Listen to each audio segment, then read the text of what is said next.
சே, tyre இப்படி தேஞ்சு போச்சு. ஒரு புது டயர் வாங்கி போடணும். என்ன டயர் வாங்கலாம்? நம்ம வண்டியில் என்ன டயர் இருக்குது? எம்ஆர்எஃப் டயர் இருக்குது. இந்த கடைக்கு போவோம். சார் வாங்க சார் வாங்க, உங்களுக்கு என்ன வேணும்? இந்த வண்டிக்கு டயர் இருக்கா? எந்த வண்டிக்கு? இந்த வண்டிக்கு. ஓ, இந்த வண்டிக்கா? என்ன டயர் வேணும்? எம்ஆர்எஃப் டயர் இருக்கா? எம்ஆர்எஃப் டயர் தான் வேணுமா? ஆமாம்.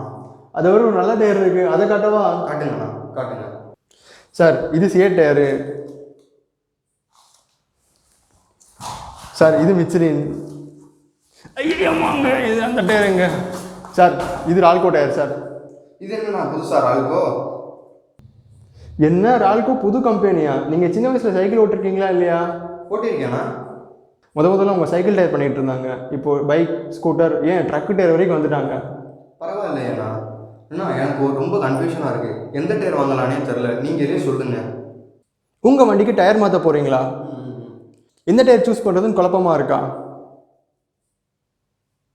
கம்பெனி, காஸ்ட், கிரிப், பேட்டர்ன், அப்புறம் மெயினாக அதோட லைஃப் டைம், இதை பற்றி தெரிஞ்சுக்கணுமா?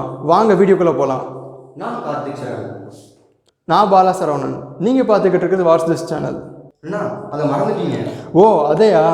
இப்போ நம்ம சேனல் அஃபீஷியலாக ஃபேஸ்புக், இன்ஸ்டாகிராம், ட்விட்டர், வேறு என்னது, டெலிகிராமில் இருக்குது. மறக்காமல் அவங்க உங்கள் சப்போர்ட்டை கொடுங்க. ஆல்சோ இந்த வீடியோ உங்களுக்கு பிடிச்சிருக்குன்னா மறக்காமல் லைக் பண்ணுங்கள், கமெண்ட் பண்ணுங்கள், ஷேர் பண்ணுங்கள். அப்புறம் சப்ஸ்கிரைப் பண்ணி கீழே இருக்கிற பெல் ஐகானை அழுத்துங்க.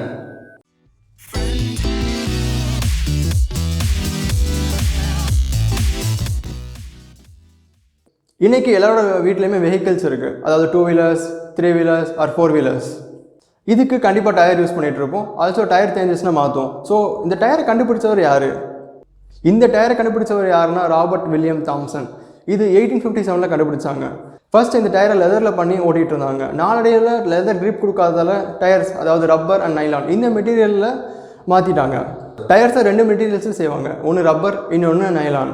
இந்த ரெண்டுக்கும் என்ன டிஃப்ரென்ஸ் அப்படின்னா, ரெண்டுமே நல்லா ஸ்மூத்தாக இருக்கும். இது ரப்பர் வந்து சீக்கிரமாக தேஞ்சிரும், நைலான் சீக்கிரமாக தேயாது. ஸோ இந்த நைலான் சீக்கிரமாக தேயாதால லைஃப் டைம் அதிகமாக இருக்கும்.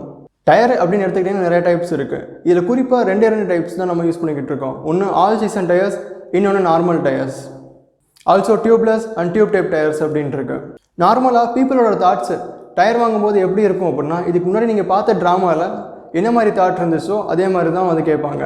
அதாவது நீங்களே உங்கள் வண்டியில் என்ன கம்பெனி டயர் இருக்குது, ஆல்சோ எந்த மாதிரி பிராண்ட் போடலாம் அப்படின்ட்டு அதே பிராண்டை வந்து நீங்கள் கேட்பீங்க. சில பேர் டயர் அட்வர்டைஸ்மெண்ட்டை பார்த்துட்டு டயர்ஸை கேட்பீங்க. மெயினாக நம்ம பண்ணுற தப்பே இது தான். அதாவது என்ன அப்படின்னா, இருக்கிற டயர்ஸை போய் கேட்குறத விட டிஃப்ரெண்டான டயர்ஸ் ட்ரை பண்ணி பார்க்கணும். கம்பெனிலேருந்து வர டயர்ஸ் அவ்வளோ டியூரபிலிட்டியாக இருக்காது. ஆல்சோ லைஃப் டைம் ஆல்சோ கம்மி.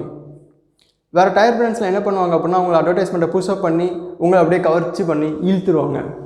நீங்கள் கடைக்கு போய் டயர் கேட்கும் போது அதோட சைஸ் வச்சு கேட்பீங்க. என்னடா இந்த டயர் சைஸ், இந்த டயர் சைஸ் எதை மீன் பண்ணுது? நார்மலாக டயர் வாங்க போகும்போது அதோட சைஸ் அதை வச்சு கேட்பீங்க. இந்த டயர் சைஸ் எதை மீன் பண்ணுது? இதுதான் இருக்குது. என் கையில் ஒரு டயர் இருக்குது. இதோட டயர் சைஸ் பார்த்தீங்கன்னா 2/50/16 போட்டிருக்கு. இது எதை மீன் பண்ணுது? நான் உங்களுக்கு இங்கே டிஸ்பிளே பண்ணுறேன். இந்த 2/50 அப்படின்னா இந்த டயரோட வித்து.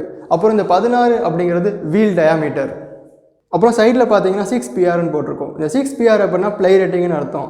இந்த ப்ளை ரேட்டிங் அப்படின்னா இந்த டயருக்குள்ளே எத்தனை layers of belt, thread, then patterns இருக்குது அப்படிங்கிறதுக்கான மீனிங். தென் சைடில் பார்த்தீங்கன்னா VW அப்படின்னு மெஷர் பண்ணியிருப்பாங்க. இந்த VW எதை குறிக்குது அப்படின்னா டயரோட operating speed, maximum and minimum ஸ்பீடை குறிக்குது. இது பைக் டயர்ஸ்க்கு. நெக்ஸ்ட் நம்ம கார் டயருக்கு போவோம்.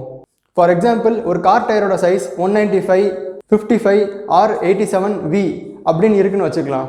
இது எதை குறிக்குது அப்படின்னா 195 அப்படிங்கிறது வித் ஆஃப் த டயர், 16 அங்கே சொன்ன மாதிரி வீல் டயாமீட்டர், தென் இந்த R அப்படிங்கிறது ரேடியல் அப்படிங்கிறத குறிக்குது. தென் 87, இந்த 87 அப்படின்னா லோட் இண்டெக்ஸ், எவ்வளோ லோட் அந்த டயர் மேலே அட் அ டைமில் ஆக்ட் ஆகலாம், அதாவது டயரோட சர்ஃபேஸில் ஆக்ட் ஆகலாம் அப்படிங்கிறதுக்கான ஒரு meaning. Then V operating speed, maximum and minimum speed.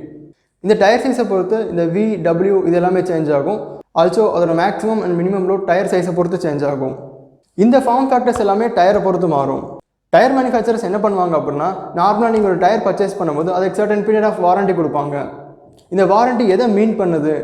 இந்த வாரண்ட்டி என்ன அப்படின்னா அவங்களோட பிராண்ட் அண்ட் கஸ்டமர் சப்போர்ட்டை காமிக்கிறதுக்காக இதை அவங்க பண்ணுறாங்க.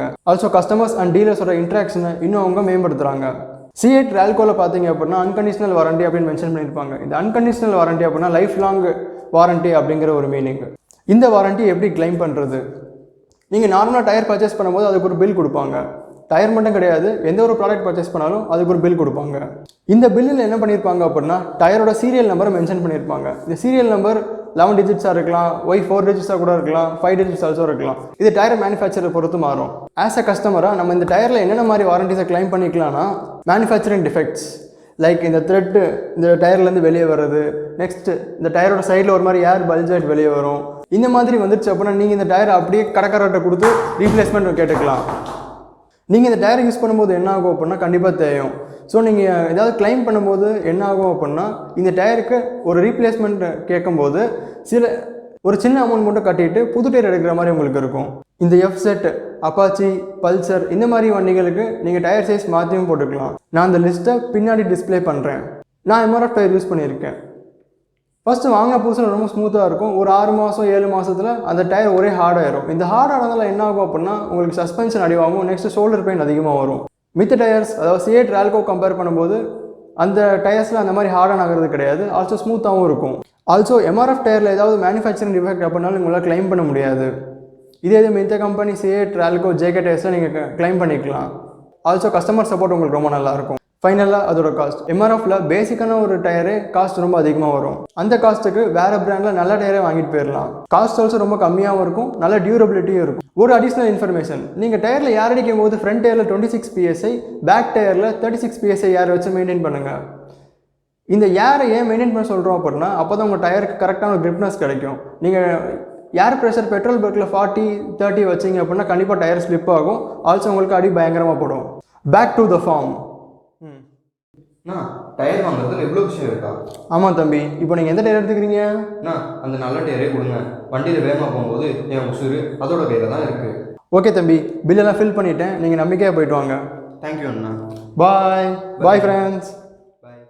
ஃப்ரீயாக இருந்தீங்கன்னா இன்னும் இன்ட்ரெஸ்டிங்கான வீடியோஸ் நம்ம சேனலில் இருக்குது, செக் பண்ணுங்கள். அப்படியே சப்ஸ்கிரைப் பட்டனை ப்ரெஸ் பண்ணிவிட்டு பெல் ஐக்கானை கிளிக் பண்ணுங்கள். ஏன்னா அடுத்த இன்ட்ரெஸ்டிங்கான வீடியோ வந்ததும் உங்களுக்கு நோட்டிஃபிகேஷன் வந்துடும்.